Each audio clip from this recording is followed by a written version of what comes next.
कल पाकिस्तान इंडिया से हार गया एक बड़े बड़े मार्जिन से। इस हार की जिम्मेदारी सबको कबूल करना होगी। हमें अपनी जो टीम है उसको बैक करना है, even though it's a huge loss. हमारी इस हार की ना बार बार ट्रैवलिंग मतलब कि थकावट कह सकते हैं टीम को, हार की वजह। हमारे वीक लिंक्स क्या हैं और ये जमान खान और धानी क्या करेंगे आगे? जो स्पिनर है ना वो हमारे पास ऐसा मौजूद नहीं है कि वो स्कोर रोक ले या विकेट निकाल ले। बैटिंग में हम सिर्फ बाबर आजम को देखते रहे, बाबर आजम खेलेगा तो परफॉर्म करेगा, इमाम ने पीछे सेंचुरियाँ की हैं, इमाम ने नहीं खेला तो कौन खेलेगा। फ़खर जमान की अगर बात करें तो 9 इनिंग्स में ना 27, 20, 14, 27, 30, 2, 33, 14, 19 ये आखिरी 9 इनिंग्स के स्कोर हैं उसके।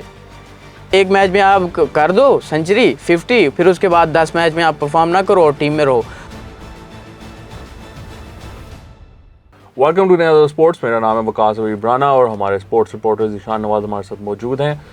दुखी कहानी है, कल पाकिस्तान इंडिया से हार गया एक बड़े बड़े मार्जिन से। कितने से? 228। मैं तो याद भी रखना नहीं चाहता कि कितने से हारा। 228 रन से पाकिस्तान हार गया। आज हम बात करने जा रहे हैं कि ऐसा क्यों हुआ, कैसे हुआ और इसकी ज़िम्मेदारी किस पर आती है।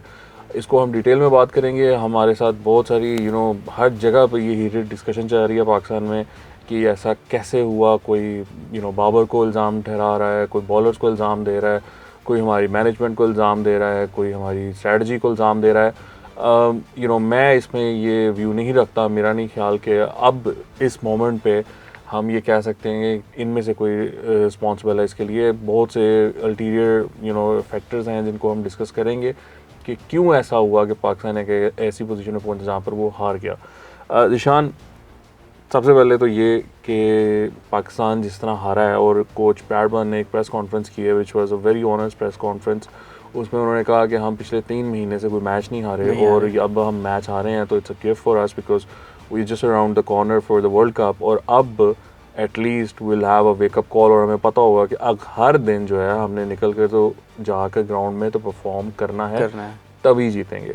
सो what do you think about that press conference और ये कि पाकिस्तान की जो बैटिंग लाइन थी वो कोलैप्स कर गई, इसके क्या रीज़न है? जिस तरह से हेड कोच ने कहा है तो इसकी मतलब कोई सफाई नहीं है उनके पास और इस हार की ज़िम्मेदारी सबको कबूल करना होगी, चाहे वो बैटिंग है, चाहे वो बॉलिंग लाइनअप है, चाहे वो फील्डिंग है और चाहे वो इंतज़ामिया जो मैनेजमेंट है उनको भी इस हार की ज़िम्मेदारी कबूल करना होगी। क्योंकि हमारी अगर इंतज़ामिया की तरफ देखें, मैनेजमेंट की तरफ देखें तो हमारी टीम पिछले महीने 25 तारीख से मुसलसल सफ़र कर रही है, नॉट इवन फ़्लाइट्स, वो बाय रोड भी सफ़र कर रही हैं। अगर मैनेजमेंट टीम की जानिब आएँ तो टीम हमारी क्या कर रही है, हमारी पहले बॉलिंग लाइनअप परफॉर्म करती थी, टीम मैच जीत जाती थी। अगर हम पिछले 3 इसी एशिया कप को देख लें तो उसमें से हमने सिर्फ नेपाल के ख़िलाफ़ परफॉर्मेंस दिया हमारी बैटिंग लाइनअप ने, वरना हमने इंडिया के ख़िलाफ़ खेले नहीं थे। जबकि बांग्लादेश के ख़िलाफ़ हमारी बॉलिंग लाइनअप ने परफॉर्मेंस दी थी और हमने उन्हें 193 पर घेर लिया था और बैटिंग ने मैच जीत गए।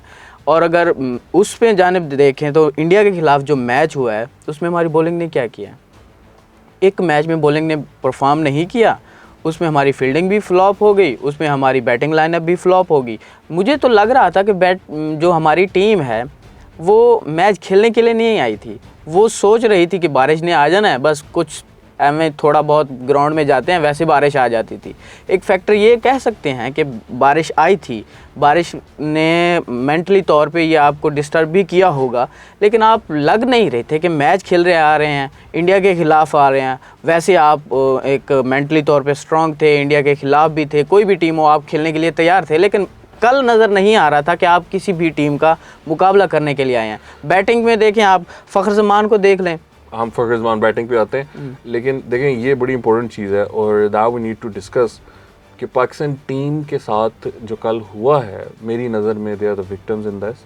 उसकी वजह ये है कि देखो they are constantly being traveling और पाकिस्तान श्रीलंका और ये देख लें कि हम 25 तारीख को हम बिनटोटा से कोलंबो आए थे, बाय रोड आए थे क्योंकि सिर्फ कोलंबो में एयरपोर्ट है। अगर हम कहीं मूव करेंगे मतलब कि आउट ऑफ कंट्री तो हम सिर्फ कोलंबो जाएंगे, फिर वहाँ से बाय रोड आगे जाएंगे। फिर कोलंबो से हम मुल्तान आए थे फ़्लाइट के ज़रिए जहाँ एशिया कप खेलने थे। वो 25 तारीख को हम मौजूद थे न्यूजीलैंड अफ़गानिस्तान के ख़िलाफ़ सीरीज़ के ख़िलाफ़ जो हम अपना आखिरी मैच खेल के आए थे मुल्तान। फिर मुल्तान से हम लाहौर आए थे फ़्लाइट के ज़रिए, फिर फ़्लाइट पे हम लाहौर से फिर मुल्तान गए। कुछ प्लेयर जो थे हमारे, वो कुछ प्लेयर सीधा मुल्तान चले गए थे, फिर कुछ लाहौर आए थे। फिर मुल्तान से हम कोलंबो गए, वहाँ पे हमने कोलंबो से हम कैंडी गए थे, बाय रोड गए थे, जहाँ हमने इंडिया के साथ मैच खेला। फिर कैंडी से हम दोबारा कोलंबो आए, बाय रोड आए, फिर वहाँ से कोलंबो से फ़्लाइट पकड़ के लाहौर आए और यहाँ पे हमने बांग्लादेश के ख़िलाफ़ सुपर 4 मरहले का मैच खेला। यहाँ से फिर हमने दोबारा ट्रैवल किया, कहाँ, कोलंबो। अब इतने में आप देखें कि पिछले 25 दिन में हमने तकरीबन कोई 6 से 7 ट्रिप कर लिए हैं, जिसमें फ़्लाइट भी थी। ये देखें आप, ये आपको निशान ने जिस तरह बताया कि हमारी क्या ट्रैवल लॉग्स हैं हमारे, हमने इतना ट्रैवल किया है, तो इट्स जस्ट नॉट पॉसिबल। देखें आपका जो नसीम शाह था, जब वो 5th ओवर करने आया है तो वो बिल्कुल एग्जॉस्ट हो चुका हुआ था, उसके पसीने छूट रहे थे, उसकी हालत ख़राब हो रही थी। तो ये जब आपके साथ हो रहा हो, आपके बॉलर जो है वो 5th ओवर ना कर पा रहा हो, तो इट मीन्स कि यू आर टायर्ड। मैं इस चीज़ का ब्लेम टीम को दे ही नहीं सकता। देखें, अगर मैं आमतौर पे I am very open to criticising Babar Azam for his captaincy, लेकिन अगर एक कैप्टन के पास उसके बॉलर्स ही अवेलेबल ना हो तो वो क्या करेगा। अब आप ये देखें कि शाहीन जो है, he hasn't been bowling 140 plus, वो कॉन्स्टेंटली 136, 137, 138 पे बॉलिंग कर रहा है। हारिस रऊफ परफॉर्म कर रहा था, उसको कोई निकल शिकल आ गया और वो हो गया। नसीम के साथ भी सेम केस हुआ। 50 ओवर्स की क्रिकेट जो है it's tricky, because everybody is playing T20 cricket, और वहाँ पर 4 ओवर्स करने होते हैं, you know, it's a very easy thing to do. And then of course test match cricket हम खेलते ही बहुत कम है, तो हमारी फिटनेस कहाँ पे टेस्ट होनी है। ये जो चीज़ है ना, ये बड़ी इंपॉर्टेंट है। अब आप ये देखें कि अगर आपके जो प्लेयर्स हैं वो रिलैक्स हों, रेस्टेड हों, वो शार्प हों, मतलब नींदें पूरी नहीं हैं, बॉडीज़ उनकी फिट हैं, तो इस तरह की जो फील्डिंग एफर्ट है वो भी नहीं होती जो कि कल ऐसे ही आप थके हुए होंगे, आपको देखने को मिली। थके हुए होंगे तो किस तरह से आप ग्राउंड में नजर आएंगे। Shadab Khan, he is somebody who would catch something जो कि अनकैचेबल है, वो करता है, वो कर सकता है, उसे उससे भी चांसेस मिस हुए हैं। और फिर आपकी जो स्लिप थी जहाँ पर के इफ्तिखार भाई और सलमान अली आगा खड़े थे, उनके बीच में से बॉल गुजर गया। दैट्स जस्ट जो आपके रिफ्लेक्सेस हैं वो स्लो हो जाते हैं जब आप रेस्टेड नहीं होते ना, आप रिएक्ट ही नहीं कर पाए। और शाहीन वाला कैच था, बट शाहीन कभी भी उसको कैच करने गया ही नहीं था। उसके हाथ हमेशा ही उसको डिफेंड करने के लिए गए थे, वो ही wanted to defend it. So my case is कि I am not ready to criticize this team. नहीं, टीम का इसमें कोई not ready to criticize captain, I am not ready to criticize the management. I think they are on the right track and they understand कि उनको क्या करने की ज़रूरत है, और वो करेंगे। और ब्रैडबर्न की जो प्रेस कॉन्फ्रेंस थी, I think it was probably the most honest press conference that I have listened to.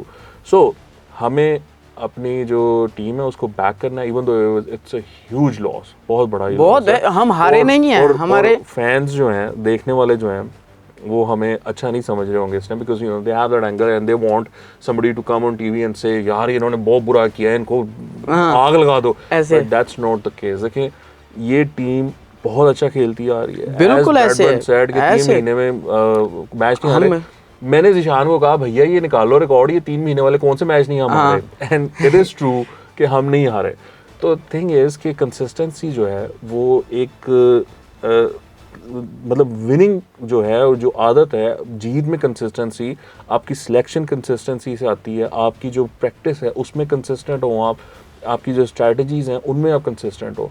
लेकिन जब आपके प्लेयर्स ही बर्न आउट हो जाएं तो आप क्या कर सकते हैं? ये कह सकते हैं कि हमारी इस हार की ना, उस बार बार ट्रैवलिंग, मतलब कि थकावट कह सकते हैं टीम को, हार की वजह। दूसरा आप ये देखें कि मैनेजमेंट में टीम में बॉलिंग परफॉर्म कर रही थी तो हम हावी थे किसी भी टीम पे, चाहे वो अफगानिस्तान की थी, वो चाहे वो बांग्लादेश की थी, चाहे निशान देखो, आई नो योर आर्गुमेंट। मैं ये कह रहा हूँ कि पाकिस्तान की team potentially they are a better side than India. हाँ, और वो अपने दिन पे, यानी अपना दिन से मुराद ये है कि आई मीन जिस दिन वो फिट होंगे, हम तो अभी बर्न आउट कर दिया ना, हमें हम रेस्टेड होंगे, फिट होंगे, हम इंडिया को आराम से हरा सकते हैं, आराम से। दैट्स माय आर्गुमेंट, मेरा ये स्टांस है।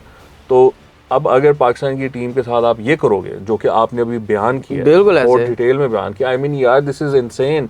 मतलब आप अगर सफ़र करो ना ये इस तरह, बाय रोड 2-3-4 घंटे का सफर करो, वो में थक जाए, 2 दिन बंदा उठ नहीं सकता। हाँ, आपकी बॉडी जो है वो उस पे उसका असर होता है। और आप ये कहेंगे ना ओ यार प्रोफेशनल है कोई बात नहीं, फिर नहीं क्या नहीं हुआ? इतना देखते नहीं हैं, होता। वो सब आपकी बातें हम मान लेते हैं, लेकिन इन चीजों का आप पर फर्क पड़ता है, असर होता है। एक दिन चलो लगा ले, आपको अपेरेंटली ना भी पता चल रहा हो ना, मतलब आप आए हो, you feel fresh, you don't feel कि आपको है, आपको जी let me take a bath and I will go for practice, even though if you do that, तब भी उसका जो इम्पैक्ट है वो आप पर शो कभी ना कभी होता है नियर फ्यूचर में। एक दिन हो जाता है, दूसरे दिन हो जाता है, तीसरे दिन, चौथे दिन, 5वें दिन, इतना मुसलसल। अगर आपने एक दिन मैच खेला है, उससे अगले दिन आपने ट्रैवल कर लिया, उससे अगले दिन आपने प्रैक्टिस की, उससे अगले दिन आपने मैच खेला, उससे अगले दिन फिर आपने ट्रैवल कर लिया, फिर अगले दिन जाके प्रैक्टिस कर ली, फिर अगले दिन जाके आपने मैच खेल लिया, फिर उससे अगले दिन आपने ट्रैवल कर लिया। ये कैसे मुमकिन है कि एक टीम,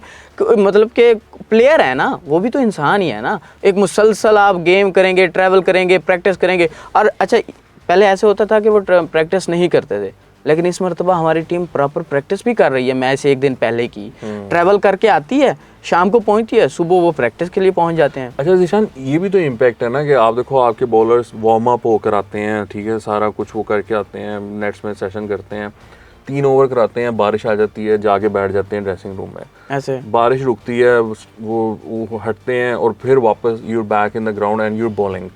तो बॉडी भी जो है, मतलब 3-3 ओवर करा कर, और जो आपका ब्रेक आ रहा है, आप फुल जाकर बैठ गए हो, चिल मोल हो बिल्कुल गया, ऐसे, और फिर आप आकर दोबारा बॉलिंग वो इशू है, फिर बारिश हो जाती है, वो आप मतलब कि गेम में नहीं रहते। और फिर बैटिंग साइड को बड़ा फायदा हुआ है इस चीज़ का कि ये मैच 2 दिनों पे हुआ है। देखो अगर ये जो भी बैटिंग कर रहा है ना, उसको इस चीज़ का फायदा। आप टेस्ट मैच में देखें ना कि वो जब दिन खत्म होने वाला होता है तो टीम्स अपने आप को ना करती कोई बात नहीं, सुबह आके देख लेंगे, तो वो जब अगले दिन आते हैं वो फिर जरा उसको फील करते हैं, जो कि इस दफ़ा भी हुआ। पहले उन्होंने आगे जरा फील किया 3-4 ओवर और फिर उन्होंने टका के दोबारा मारना शुरू कर दिया। That's the same case in test match. Lunch तक वो देख लेते हैं आराम से, उसके बाद जो दूसरा सेशन होता है उसमें मारते हो, तीसरे में तो बढ़ के मारते हैं। तो ये जो है, I think these are the realities that we need to accept, और वो होना चाहिए। सवाल ये है कि हमारे वीक लिंक्स क्या हैं। I mean we support our team, मैं तो इस हार को रेडी नहीं हूँ ना कि मैं ब्लेम करूँ टीम पर, लेकिन हमारे वीक लिंक्स तो होंगे ना जहाँ पर हमें गौर करने की जरूरत है। तो हमारे वीक लिंक्स क्या हैं, और अब ज़मान खान आ रहे हैं, I am really excited about him being in the team, and then Dhani जो है वो आ रहे हैं टीम में, because of course Haris Rauf and Naseem Shah won't be playing. I am worried for Shaheen Shah Afridi, I would rather have him not play the rest of Asia cup and play in the world cup, but I don't think that's gonna happen. But anyway, तो अब मुझे बताओ कि हमारे week links क्या हैं और ये ज़मान खान और धानी क्या करेंगे आगे। अच्छा, वीक लिंक्स की अगर बात करें तो हमारी सबसे फिटनेस, हम वो उस पे बात कर चुके हैं। फिटनेस ही मेन चीज़ होती है जब आप बैट्समैन हो या बॉलर हो। और दूसरी जानिब हमारे पास जो अभी जो स्पिनर है ना, वो हमारे पास ऐसा मौजूद नहीं है कि वो स्कोर रोक ले या विकेट निकाल ले। शादाब खान अच्छा है, परफॉर्म कर जाता है, बाद औक़ात बैटिंग में आ जाता है या बॉलिंग में, लेकिन आपने इस मैच में ये देखा होगा कि शादाब खान ने फुल टॉस बॉलें भी फेंकी हैं। स्पिनर कैसे फेंक सकता है? ये शादाब खान के पास ऐसी एबिलिटी नहीं है कि वो आखिरी 10 ओवरों में आके ओवर कराए और वो जाके स्कोर रोक ले, ऐसे नहीं है। हालांकि दूसरी टीमों में आप देखें तो उनके पास कोई ना कोई ऐसा स्पिनर ज़रूर होगा। मैं यहाँ पर ये हाईलाइट कर दूं कि इंडिया के कुलदीप यादव विकेट्स लिए हैं बिल्कुल सेम मैच में, तो हम कोई ऐसा क्रिटिसिज्म नहीं कर रहे जो कि अनफाउंडेड है, उसने 5 विकेट्स लिए हैं। हमारे पास एक ऐसा होना चाहिए और जो आखिरी 10 ओवरों में अच्छी बॉलिंग करे, ना कि पूरे मैच में, लेकिन हमारे पूरे मैच में करवानी चाहिए। 10 के 10 ओवर अपने ऐसे होने चाहिए कम अज़ कम के लगे कि स्पिनर मौजूद है ना। ये ना हो कि हमारे पास ये है कि भाई हमने 10 ओवर निकाले हैं या पूरे खाना पूरी की है। हमारे पास ऐसा स्पिनर होना चाहिए, अगर रन नहीं है तो हमें टीम में शामिल करना चाहिए, पहली बात। दूसरी बात, हम क्रिटिसाइज़ ज़्यादा बॉलिंग से ज़्यादा ना कह रहे हैं कि वो फिट नहीं था, हारिस रऊफ चला गया था, नसीम आखिर पूरे 10 ओवर नहीं करा सका, शाहीन को फिंगर पे बॉल लग चुकी थी जिसकी वजह से नहीं। लेकिन बैटिंग ने हमारी क्या किया? बैटिंग में हम सिर्फ बाबर आजम को देखते रहे। बाबर आजम खेलेगा तो परफॉर्म करेगा, इमाम ने पीछे सेंचुरियाँ की हैं, इमाम ने नहीं खेला तो कौन खेलेगा? अगर चाचा इफ्तिखार है, चाचा इफ्तिखार पे हम ये ब्लेम नहीं कर सकते कि वो परफॉर्म करे, क्योंकि वो इस टाइप का Shahid Afridi is more of a finisher ना, फिनिशर है, मतलब कि वो फिनिश कर, वो मिडल आर्डर के तौर पे आया, छक्का चुके लग गया तो ठीक है, नहीं तो मतलब कि वो उस ये नहीं कह सकते बैटिंग लाइनअप है। और अगर हम बात करें दूसरी मोहम्मद रिजवान ने भी कुछ हालिया दिनों में कुछ मैच में कोई ऐसा परफॉर्म नहीं जमान किया। का क्या मामला?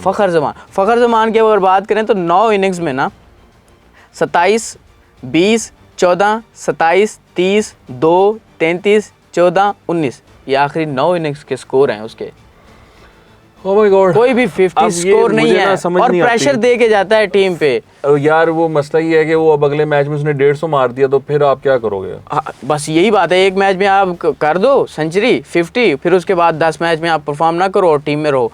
अब बात ये है कि अब मैं सोशल मीडिया पे देख रहा था तनकीद। मुझे एक चीज़ समझ नहीं आती, मैं देखता हूँ ना फ़खर की बैटिंग तो मैं बस ये बैठा सोचता रहता हूँ यार ये इसके पास शॉट कौन सी है। हाँ मतलब ये कौन सी शॉट मारेगा तो जिससे ये चौका लेगा।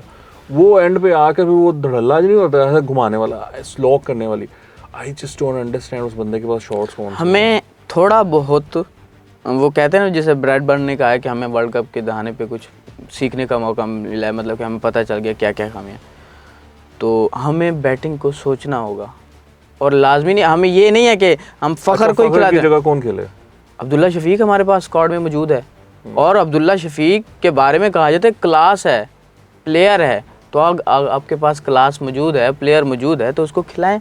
और उसके साथ साथ सलमान अली आगा भी उस तरह से परफॉर्म नहीं कर रहा जिस तरह से हम उससे कह रहे थे कि परफॉर्म करे। यंग वन ना यार, उसको हम क्या कहें, उसे need to give him time. अच्छा ये जो बात है ना, ये बड़ी इंटरेस्टिंग बात है। इस पे ऑडियंस को ये भी पता नहीं चाहिए। देखिए नसीम शाह है ना, आप उसकी बॉलिंग देखें, जिससे भी आप बात करेंगे वो यार कमाल बॉलिंग की है नसीम ने, कमाल बॉलिंग की ऐसे ही है।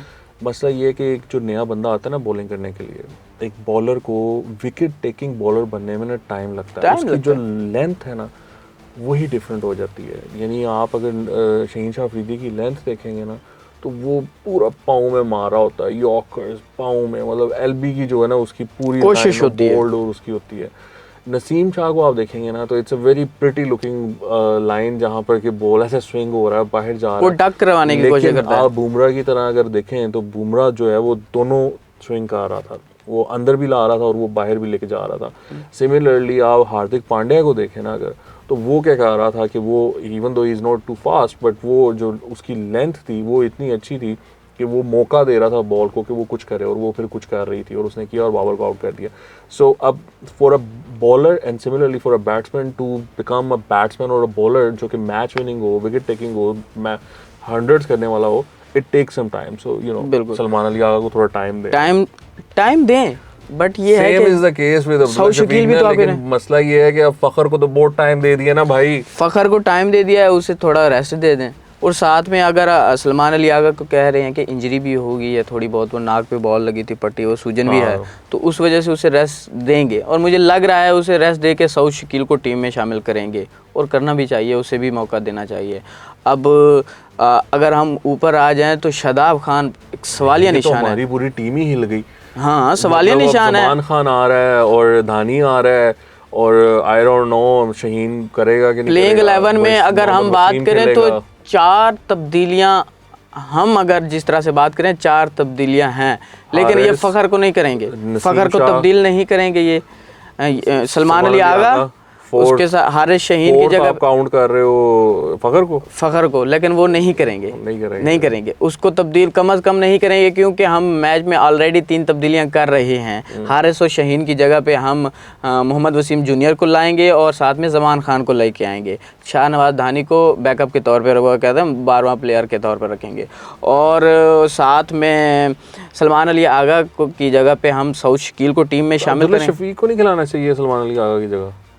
नहीं, अब्दुल्ला शफीक ओपनिंग पेयर में ज़्यादा बेहतर आके खेलता है, तो फ़खर को अगर बिठाएंगे। अच्छा, I want to talk about Rizwan keeper है, उस तरह से वो परफॉर्मेंस नहीं दे रहा जिस तरह से उसे देनी चाहिए, जिस तरह से वो है कि वो नंबर 4 पे भी आ रहा है। ये टेस्ट मैच में इस वजह से बाहर हुआ था बिकॉज जो स्टंप पे गेंद पड़ती है ना, लेट्स से फर्स्ट स्टंप पे या ऑफ स्टंप पे आती है या यू नो फोर्थ स्टंप पे आ गई, तो वो जो रिजवान है he is cut in half, मतलब वो जो बैट है ना उसका वो बिल्कुल स्क्वायर पे जाता है, वो मिड ऑन की तरफ बैट उसका मुड़ जाता है, और वो उसका प्रॉब्लम है। और वो लेकिन मैं टेस्ट में भी हो रहा था और कल भी वो थोड़ा सा बॉल स्विंग हो रहा था, तो Rizwan was just you know all over the place, तो that's a problem with Rizwan. वो तो हर किसी के साथ होता है, लूज़ मतलब कि उनकी होती है, कोई ना कोई वीक पॉइंट होता है। लेकिन हमें अपनी टीम के कॉन्फिडेंस को सलाम करना चाहिए कि एक दिन पहले टीम का ऐलान करके कहते हैं ये ले हमारी प्लेइंग 11 है ये लो हमारी प्लेइंग 11 है, हम इसके साथ आएंगे खेलेंगे। अब प्लेइंग 11 में वो मैं अभी पढ़ रहा था तो कहते हैं कि वो एनालिस्ट तैयार करके दे देते हैं और सबके वीक पॉइंट्स बता देते हैं अगली टीम को, ये वो नहीं, तकरीबन वो भी वो खेलने गुल्ली डंडा खेलने नहीं आते, उन्हें भी पता होता है कौन सी टीम अगर वो उनके पास यहाँ पे, वो भी हमें रीड कर रहे होंगे, हमें रीड नहीं कर रहे होंगे मीडिया को, वो अपनी टीम को रीड कर रहे होंगे। इंडिया ने हमें नहीं हराया, हमें हमारे हालात ने हराया, हम खुद हारे हैं, हार जीत होती रहती है, आप हार जाएं, हमें इंडिया के साथ, इंडिया इवन किसी के साथ भी मैच होता तो हम हार जाते तो हम इस तरह से ही क्रिटिसाइज़ करते जिस तरह से हम ये अभी हारे हैं। ये मैच हम 356 रन उन्होंने बनाए हैं और हम 128 पे रुक रहे हैं, 228 रन से हम पीछे रह रहे हैं। 300 तो जाते, हमारी हार बहुत बड़ी है। अगर हमें अब एशिया कप में सरवाइव करना मुश्किल नज़र आ रहा है, अगर हम 13 तारीख को श्रीलंका से हार जाते हैं तो बाहर हैं, और अगर हम जीतते भी हैं तो फिर रन रेट पे, और आज हम दुआ करें कि श्रीलंका इंडिया से हार जाए। यार तो नहीं टेंशन ना दो। हाँ, इंडिया अगर हारे तो हमारे लिए आगे जाना मुश्किल है, हमारी सर्वाइव कर। He has explained this all in a different video. So please make sure that you subscribe to our channel and press the bell icon so that you get to see all the stats and all the numbers and all the videos that we post. आपके देखने का बहुत शुक्रिया। आज के लिए इतना ही। खुदा हाफिज़।